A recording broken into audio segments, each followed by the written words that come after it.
Hey guys, Stealth here. In this video we're looking at a US Mechanized deck. It was sent in to me by Nomeansyes, and he has been using this deck in large team battles. The deck is weak against choppers, so I might need air support if you're facing a chopper heavy deck, so especially airborne decks will be a threat to stuff like this. Now what he has in here is a lot of infantry. You can see that he has 99 units of infantry, some stingers, some riflemen, some Bradleys, even some red eyes, and then some assault engineers. He uses this thing on another D-Day in Paradise every now and then. He likes to go for Juliet. Now, from the top of my head, I don't know what sector Juliet is on that map. I just usually play the maps and then spot those things later on, but I don't try to remember them. He tries to do a push using Bradleys behind M1A1 or M1 IPs, so he uses his armor as a shield to make sure that the Bradleys with all of their infantry can push up easier. Now the US was nerfed pretty much in the third DLC, especially in the beta which we're in right now. Some tanks got nerfed, some infantry got hit pretty hard by the nerf of the M72 RPG, or anti-tank weapon if you will. And I haven't really played the US that much since DLC3 hit, so I'm going to see how much I can improve upon this mechanized deck, if it's any viable at all for me, because I'm not sure that this deck is going to rhyme with my playstyle too well. And then we're going to see in the next video if it actually works.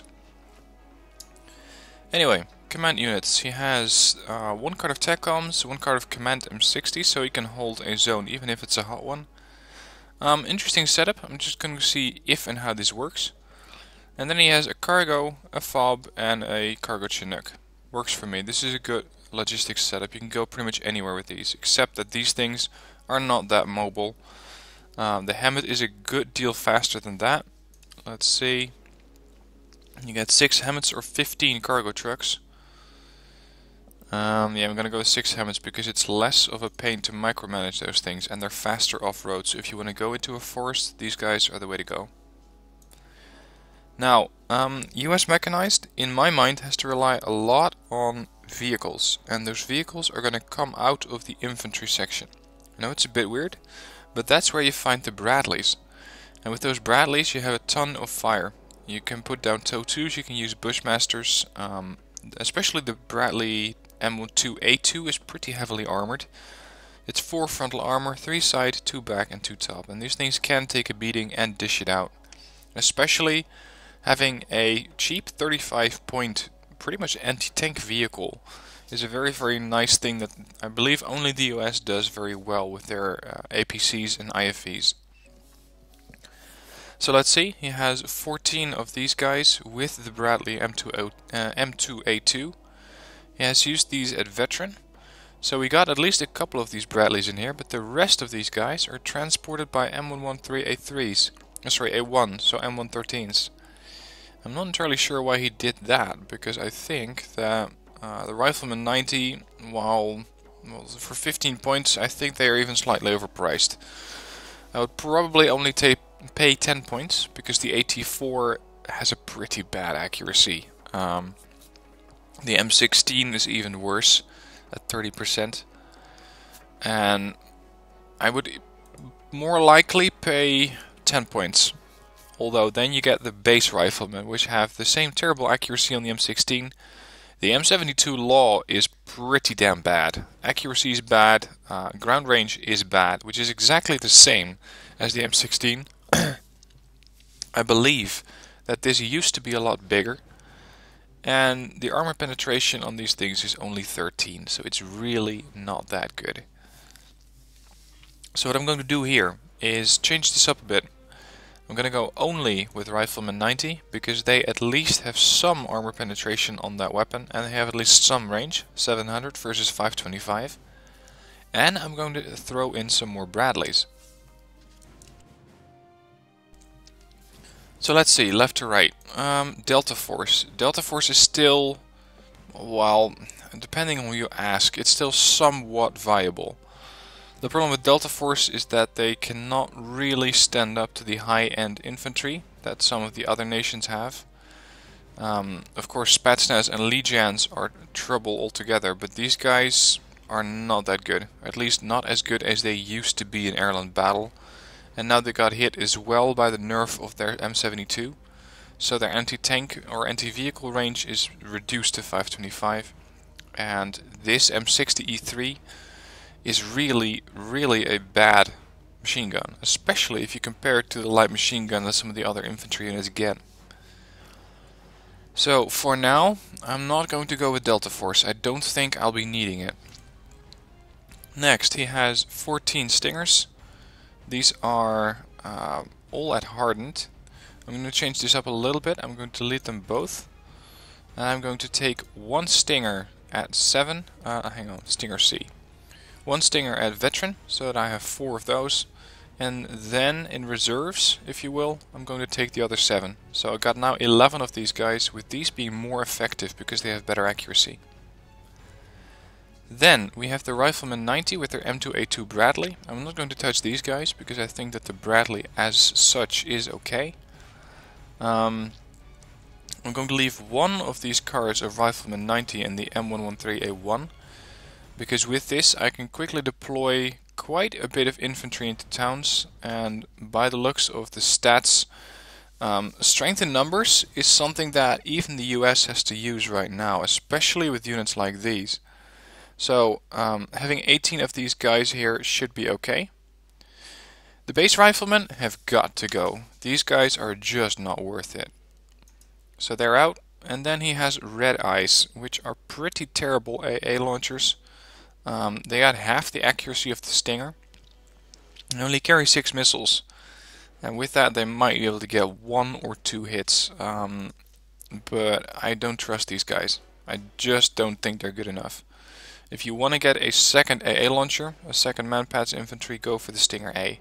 At least they got a base accuracy 50%, and that's a lot better. So we're going to kick out the Red Eyes, we're going to keep in the Assault Engineers, and now we're going to go with some more... right, now I see the problem. We can only have 3 cars of Rifleman 90. Okay, that changes the deal. This one's out. And I want to get the M2A1 Bradley in here. It is slightly worse than the M2A2. It has a little less armor. It has the ITO versus the TOW2, and the Bushmaster is the same platform and the same gun. So that is not a problem. And with that, we can have a bit more of these Bradleys. I'm going to go with 9 more because I think that with 20 Bradleys, or 21 if you want to be precise, I think that I have, correction, 23, I have plenty of Bradleys. Then, let's have a look at what else we can bring in. Maybe some Stinger A's, but I'm going to save these 3 points. I think that with 47 infantry we should have enough, at least for now. Later on, I could go with some more riflemen, but not for the riflemen themselves, but for their Bradley. Those things are a lot better.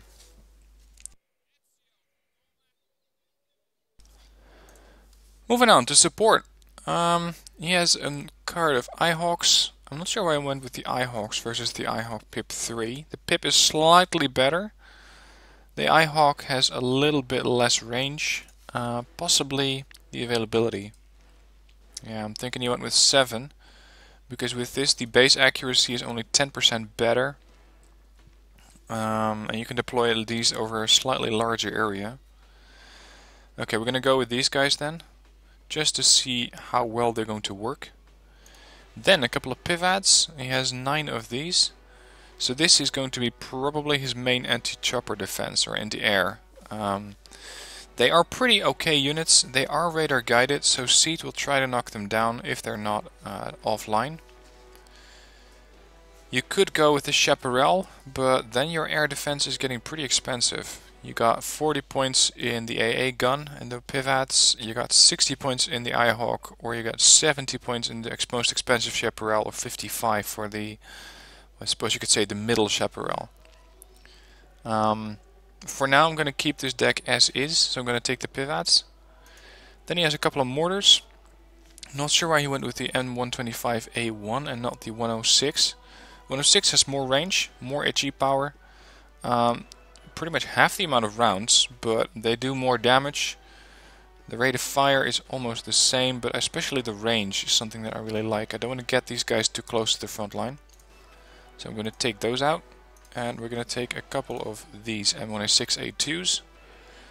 And then he went with M109s. I'm just going to kick these things out without even thinking about it, because their dispersion is 9100. That means that the shell might hit the left side of the map or the right side of the map. I know that's a bit overdone, but that's how I feel, how accurate these things really are. So these things are out. Maybe the A2 is an option, but it is still terrible dispersion. So we're not going to take that one either. Instead I'm going to go with the M110A2, because I can still snipe stuff with this. Their base dispersion is good, the rate of fire is low, so I'm going to go with 3 of these batteries. Now I know I haven't filled it out completely just yet, I might do that later on. Depends on what we find in the rest of the deck. Now, tanks, he has 65 units, which is pretty high for a mechanized deck. He has a couple of M1 Abrams, the base version. He went with trained, I'm not sure why, because these things are going to be taking the punches and you don't want them to panic. So instead, I'm going to take 9 of them at hardened. Then he has 13 M1 IPs, we're also going to take those at hardened. He has a couple of starships, you don't see those around very often. Why would you go with the starship over something like the MBT-70? Because the starship is 35 points. The Shillelagh Sea is definitely better. MBT-70 also has an autocannon, the HS-820.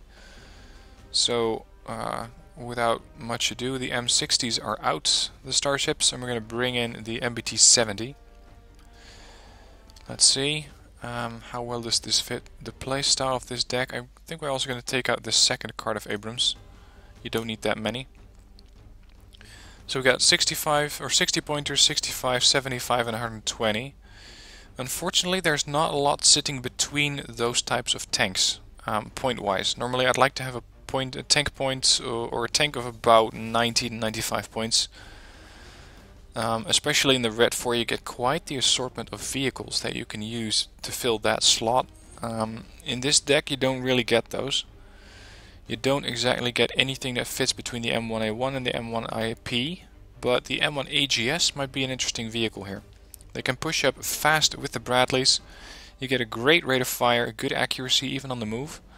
They're not heavily armored, but they don't really need to be. They're just there to deal the punches, and I'm going to go with 13 of those. Reconnaissance, he has cavalry scouts. If I take these guys, it's going to be the first time I've ever used them. The problem is they're going to come in transports of the Super Dragon, which is an M113, which is armed with the Super Dragon AT weapon. It's not great. It does have an okay range for a normally handheld anti-tank weapon. AP power is okay, but I do like my units, especially my Reconnaissance Infantry, being airlifted. So I'm going to take these out, and I'm going to switch those out for Rangers, because with those guys I know that I have a Chinook always. Then he has some Bradley M3A2 CFVs, very expensive material. They don't have exceptional optics. I would like to get something that has exceptional optics in here. But unfortunately I don't think that any of these units in here... No, we don't get exceptional optics in this deck. So we're just going to have to go with the M3A2. This is a reconnaissance vehicle and a very good anti-tank weapon. It has 70% accuracy on the toe too, which means that it can penetrate any tank.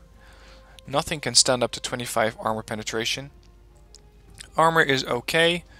Optics is very good. The autonomy is okay, although I do like vehicles which have more than 500 kilometers of autonomy.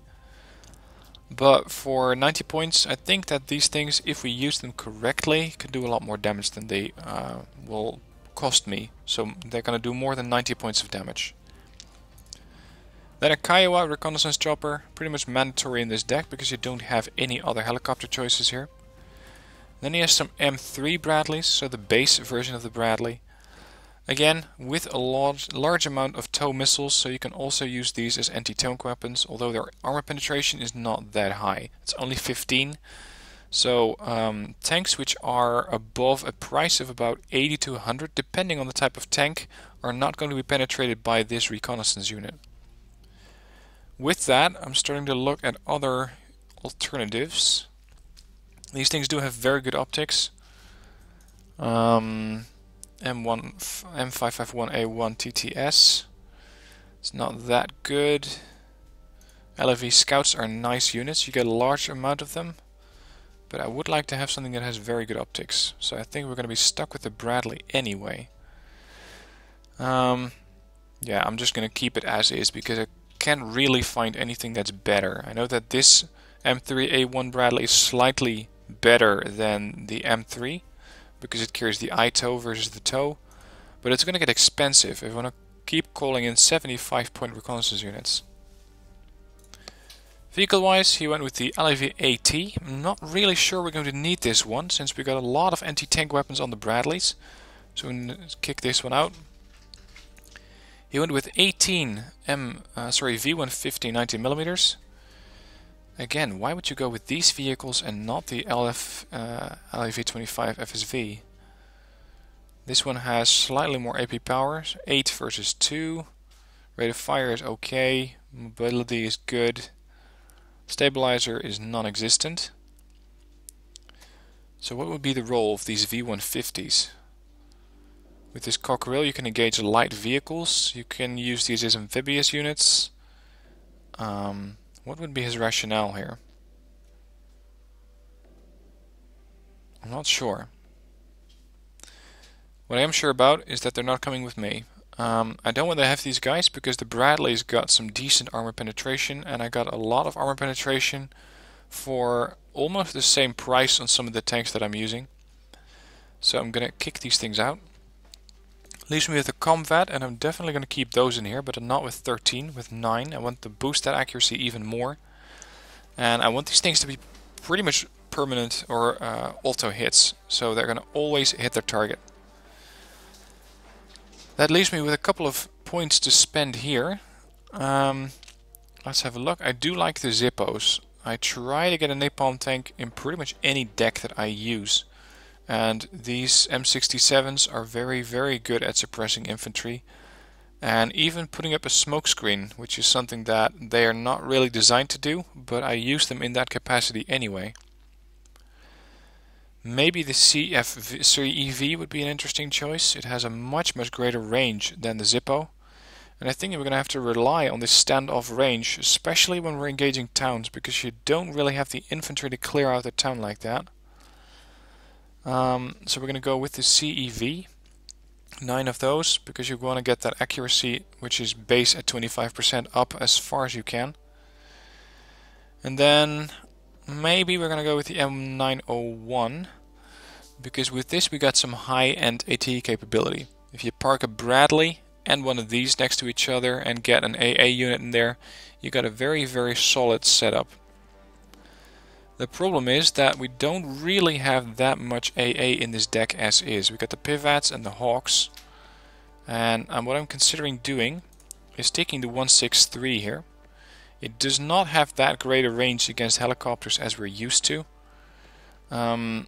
especially if you compare it to the M163. But if I take the CS version over the 163, I still do get something that can engage helicopters and can support chaparrals, for example. That would free up this slot so that I can also get chaparrals. But the range on these is just significantly worse. It's a kilometer less, and that's going to really hurt your anti-air capability. Well, never mind, we're not going to do this just yet. Maybe I can still spend those 3 activation points I have sitting around in support later. But let's see what he has in the other sections first. I don't think that I need any of the other units in here.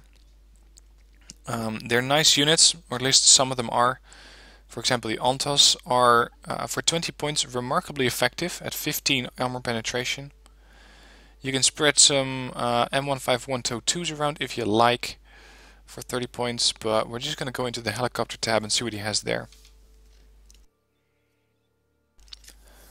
He has some AH-1S Cobra. These are the Cobras which have pure rocket pods. So both the Hydra and the fin-folding aerial rockets. He has some twin minigun on that. I'm thinking that he wants to use these purely as a fire support unit for the infantry, so for the Bradleys. The problem that I have is that these things are out of ammo in about 30 seconds.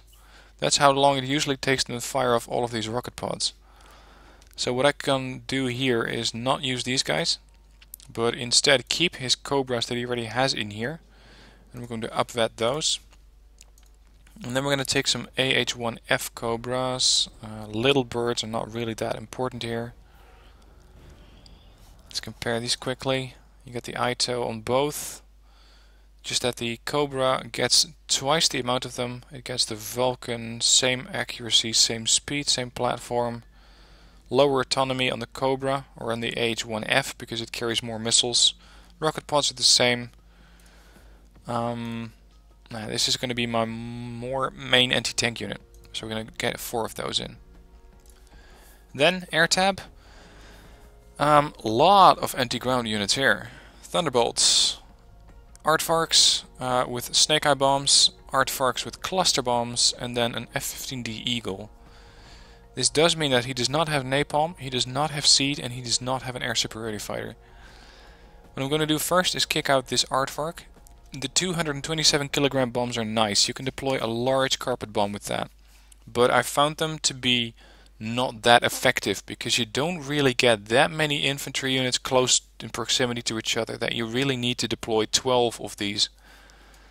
So what I'm going to do is delete those and instead go with the Raven.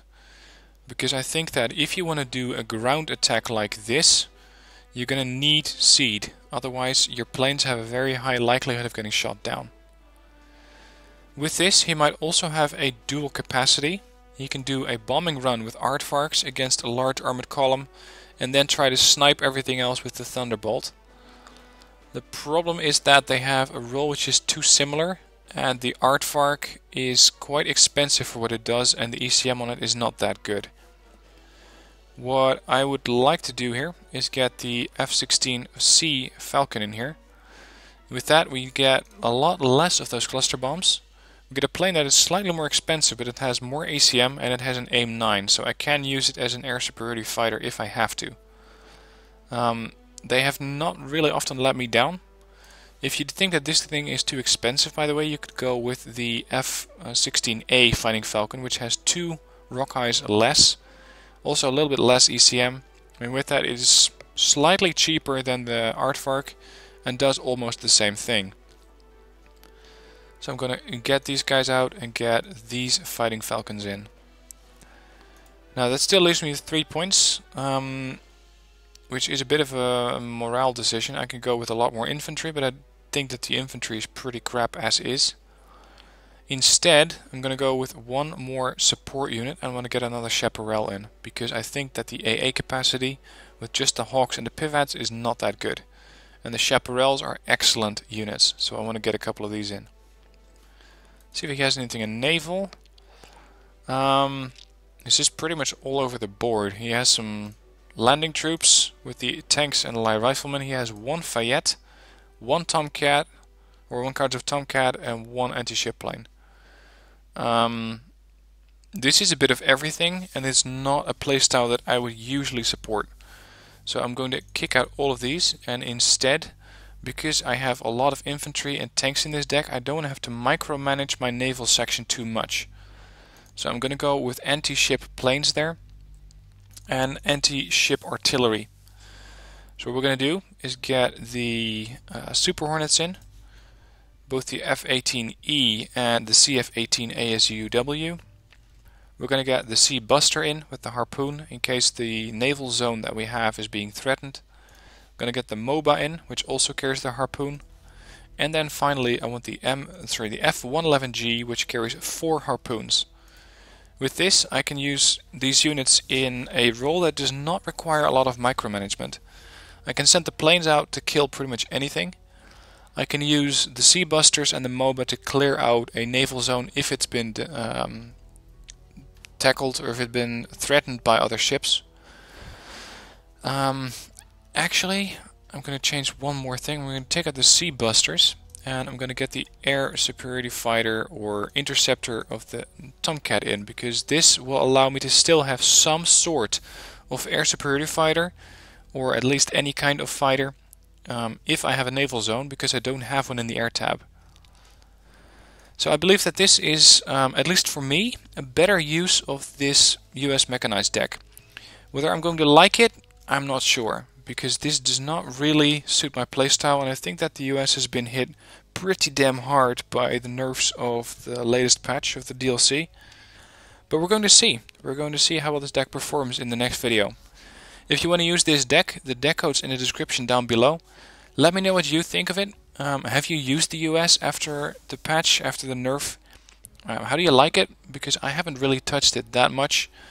And judging by how great Scandinavia is at the moment, I probably won't touch the US again soon. But again, that's my insight. I'm eager to see yours in the comments down below.